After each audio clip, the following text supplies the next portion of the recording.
Cáncer de mama. Cáncer de mama es un tema demasiado amplio, vamos a tratar de resumirlo en la medida de nuestras posibilidades. Para empezar, debemos hablar de la unidad funcional de la mama. La mama es una glándula exocrina que está compuesto por lobulillos y un sistema de conductos. Precisamente la parte del lobulillo unido a su sistema de conductos o ductos se llama unidad terminal ducto lobulillar o ducto lobular. Esta es la unidad funcional de la mama. Entonces, normalmente están tapizados internamente por un epitelio.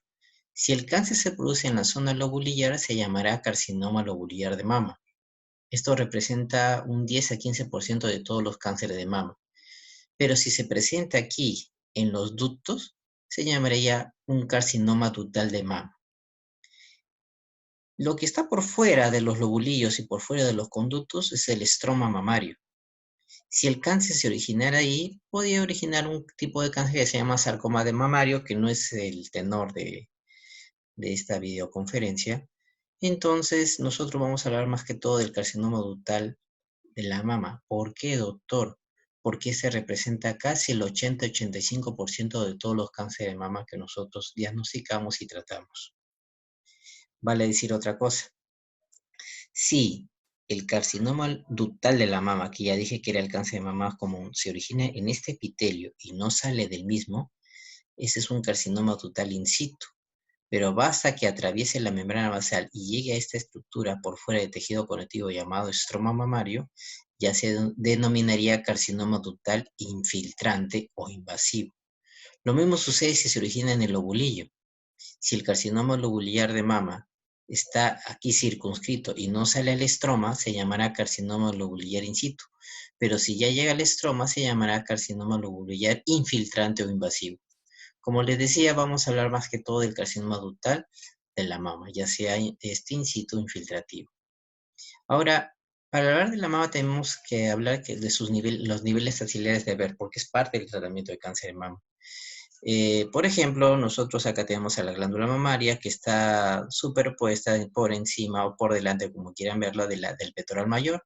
Acá el pectoral mayor está cortado y nosotros tenemos la inserción del pectoral menor en la apófisis coracoides. Entonces, existen tres niveles axilares. Uno por fuera del pectoral menor, que es el que se toma como referencia, se llamaría el nivel 1.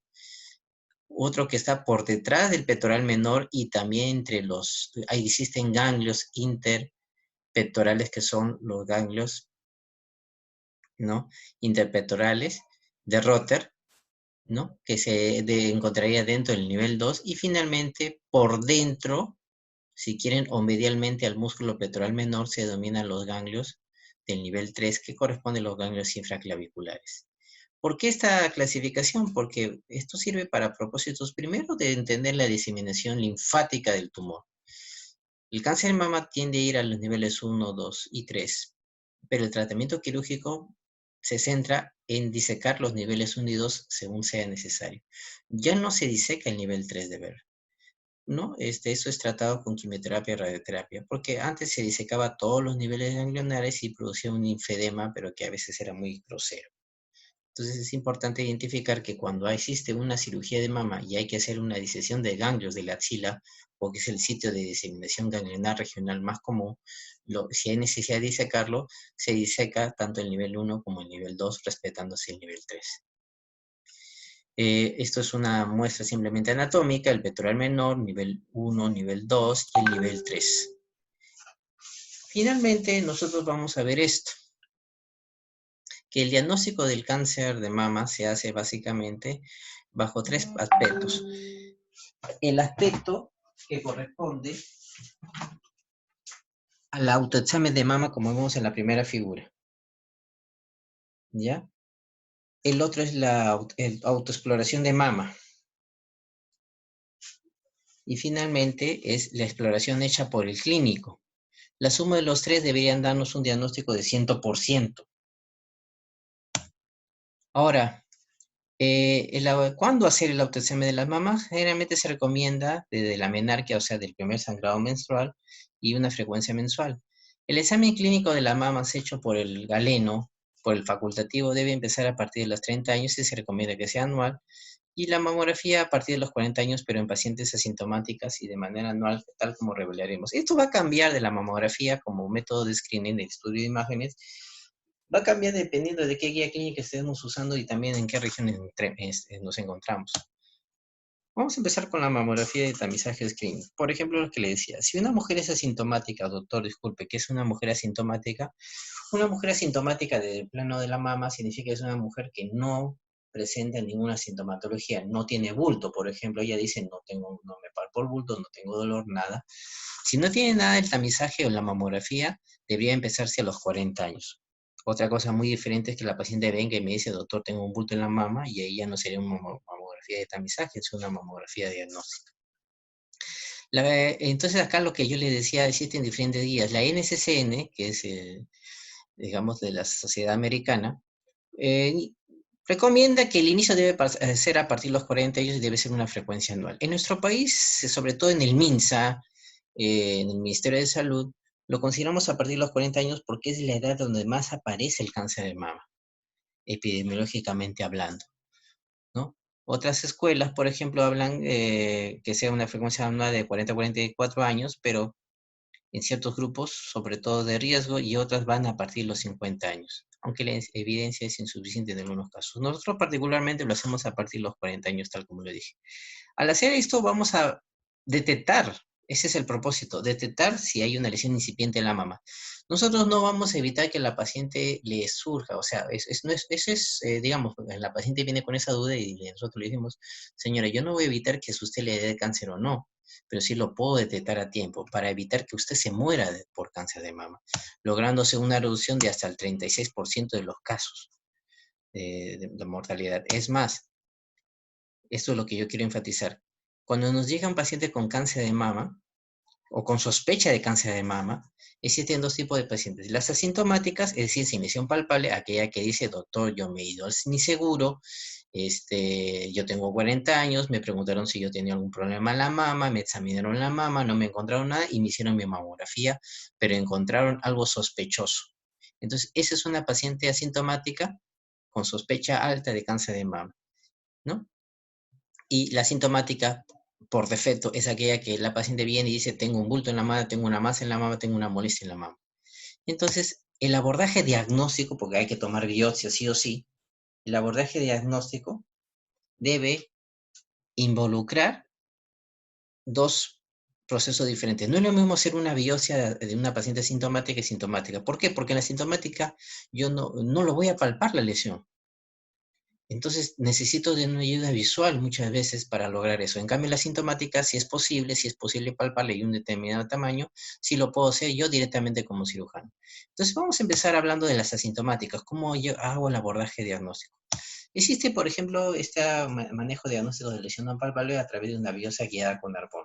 Tenemos una mamografía, donde ponemos una aguja que es la aguja de Coppens, y no, se traza una figura y de esa manera es el radiólogo el que le clava una aguja a la mujer, por así decirlo, y esta llega así a sala de operaciones indicando la zona de lesión no palpable. Y lo que procede a hacer el cirujano es resecar esta parte, lo reseca, acá está mejor, lo reseca y lo envía nuevamente al radiólogo para determinar si realmente salió todo. Si el radiólogo me confirma que salió todo, entonces procedo a cerrar a la paciente, ¿no? Y analizar la muestra. Eso sería para una lesión no palpable la biopsia guiada con arpón. A veces no solamente es biopsia incisional, puede ser una biopsia incisional, es decir, puede ser terapéutica si se sabe hacer muy bien. Ahora, otra biopsia es la biopsia estereotáxica, es colocado sobre una mesa en la posición, entonces le decimos a la paciente que se coloque boca abajo, y hay un orificio donde la mama va a estar colgando, y a través de una aguja y guiada por imágenes, a la paciente se le toma una muestra, ¿no? Acá se le coloca, por ejemplo, la silocaína, ¿no? Y acá se le va acercando la aguja y con las imágenes nos guiamos. Entonces, existen dos maneras, entonces, en pacientes con asintomáticas, la biopsia con arpón y la biopsia estereotáxica, que acabo de ver. En las sintomáticas es bastante sencillo. Normalmente se usaba antes, en lesión palpable, recuerda que ya estoy en una lesión palpable, se usaba la biopsia con aguja fina, pero tenía sus desventajas, porque no era posible realizar inmunohistoquímica. Esto es un tema que yo voy a abordar más adelante. Nosotros usamos una aguja, acá es una aguja fina, no nos sirve mucho, y generalmente preferimos hacerlo con una aguja gruesa. Y en su defecto, si no tengo el equipo, puedo hacerlo una biopsia de tipo incisional, ¿no? Que sería lo último en hacerlo, ¿no? Y sería indicado, siempre debe hacerse con aguja gruesa, al menos en instituciones especializadas. Pero hacer una biopsia con inmunohistoquímica, ya voy a determinar por qué.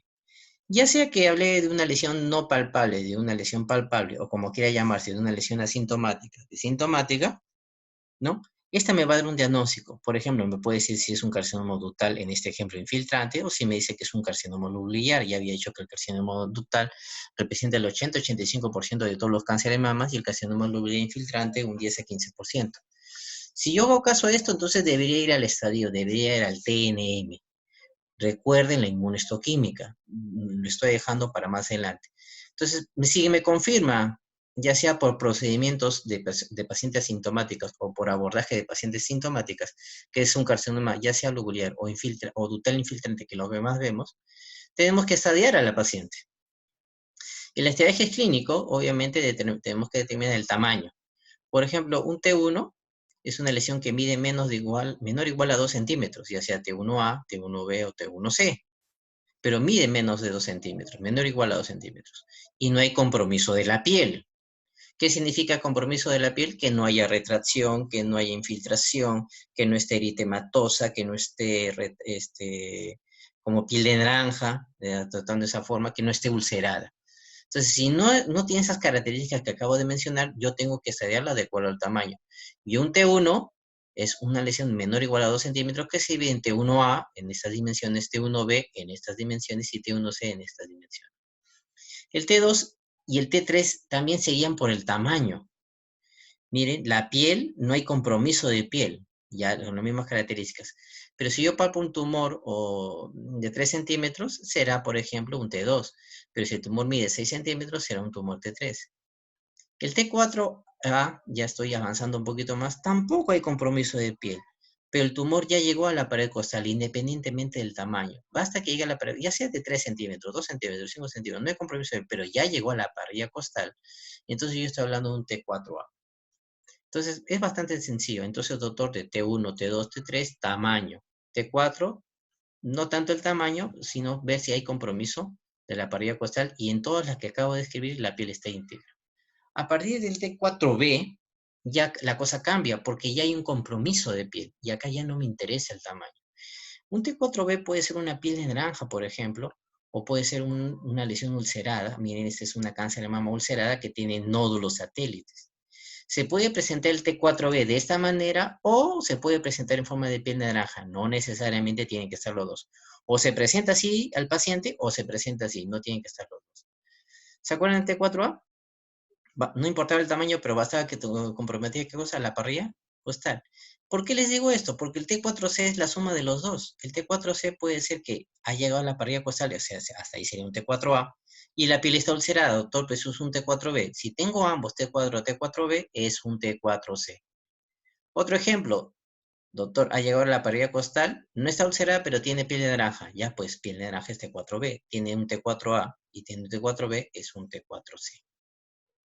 Y finalmente el T4D es un carcinoma inflamatorio, a que al menos en el 30% de la piel de la mama está enrojecida. Puede ser así, pero tiene la característica para no confundirla con una mastitis, por ejemplo, o con una celulitis de la mama, que no hay dolor, no hay alteración de temperatura, ¿no? Y entonces, si el paciente no tiene dolor y no hay alteración de la temperatura y está roja, entonces hay una alta sospecha que es un carcinoma inflamatorio. Pero en una mastitis obviamente hay dolor y en una mastitis obviamente está caliente y obviamente al paciente le duele. Entonces es un diagnóstico diferencial muy importante. Después del tumor primario, o sea, del componente T, del TNM, nos vamos al estado ganglionar regional o CLN. Tengo que examinar la axila de la paciente para ver si hay ganglios. Si los ganglios son como canicas, pero son duras, pétreas, yo diré que es un nivel, un N1. Pero si yo veo un conglomerado ganglionar, será un E2A. Si hay un componente de los ganglios de la mamaria interna, será un E2B. Por ejemplo, este es un componente ganglionar. Acá está, no sé si lo pueden ver, la mama es retraída. Acá está el tumor retraído. Pero miren este conglomerado ganglionar. En la vida va a ser N1. porque N1 eran ganglios únicos, o mejor dicho, ganglios no conglomerados, ¿no? Y este encima está ulcerado. Para terminar, finalmente tengo el N3. Se basa en la clavícula. Si hay ganglios por debajo de la clavícula, será N3A. Si hay ganglios por encima de la clavícula, o sea, en la región supraclavicular, será N3C, ¿no? Y si hay compromisos al mismo tiempo, tanto en la axila como en la cadena mamaria interna, y no hay compromiso de supra e infraclavicular, será N3B. Faltaría el otro componente del TNM, porque ya cabe el N, sería el M.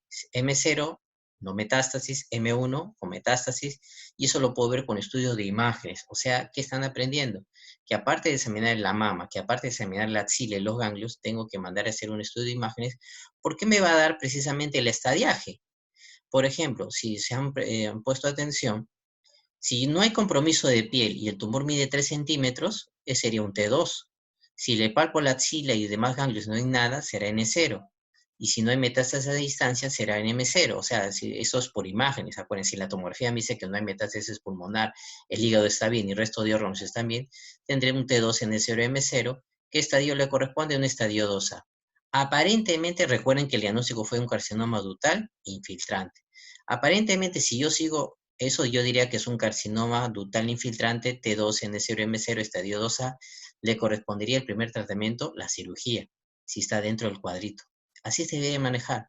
Pero recuerden la inmunohistoquímica. La inmunohistoquímica se hace con la biopsia, ya sea que lo haga con biopsia con arpón, biopsia esterotáxica o biopsia con aguja gruesa, biopsia core, en lesiones palpables. Tengo que, antes de hacer esto de acá, claro que el estadio es importante, tengo que determinar la inmunohistoquímica porque ahí no queda el diagnóstico de cáncer de mama. La inmunohistoquímica, ¿qué es lo que me va a permitir? Con 4 marcadores me va a dar una subclasificación molecular de la mama. Tengo que saber si la mama tiene el tumor de la mama tiene receptores para HER2, tiene receptores para estrógeno y progesterona y tengo que determinar el CAI. Porque también va a especificar si la paciente puede recibir tratamiento con hormonoterapia e inmunoterapia. Por ejemplo, le hago una biopsia a una paciente, una biopsia core, o sea, una biopsia con aguja gruesa en una paciente con lesión palpable, y me sale que es carcinoma ductal infiltrante. Yo le tengo que enviar a esa muestra a hacer la inmunohistoquímica, o el patólogo me lo envía. Y el patólogo tiene que saber que me tiene que sacar estos 4 marcadores. Si me sale que tiene receptor de estrógeno y progesterona, se podrá emplear hormonoterapia. ¿Cómo así, doctor? Quiere decir que en la superficie del tumor hay receptores de estrógeno y progesterona. Significa que las hormonas de la mujer van a venir a esos receptores y el paciente o el tumor va a empezar a crecer. Por eso yo le tengo que darle tratamiento hormonal. Significa que tengo que bloquear la acción del estrógeno y progesterona. También, si en la superficie de la mujer hay receptores para HER2, ¿qué es el HER2, doctor? Es un receptor que se encuentra en la superficie de la célula.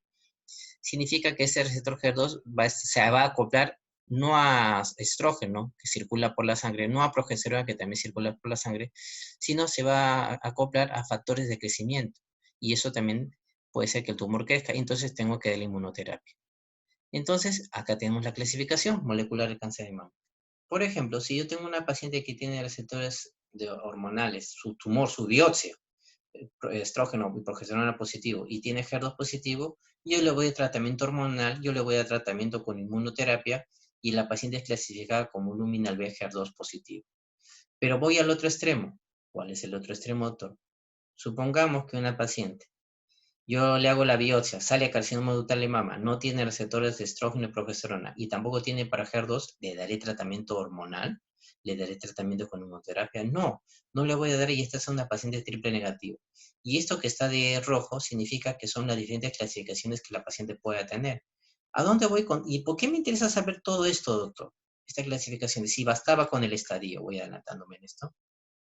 ¿Por qué? Porque se acuerdan que si yo tenía un tumor que medía 3 centímetros, no hay compromiso de piel, no había ganglios y ahí no hay metástasis en un estadio 12, ¿le correspondía el primer tratamiento cirugía? Sí.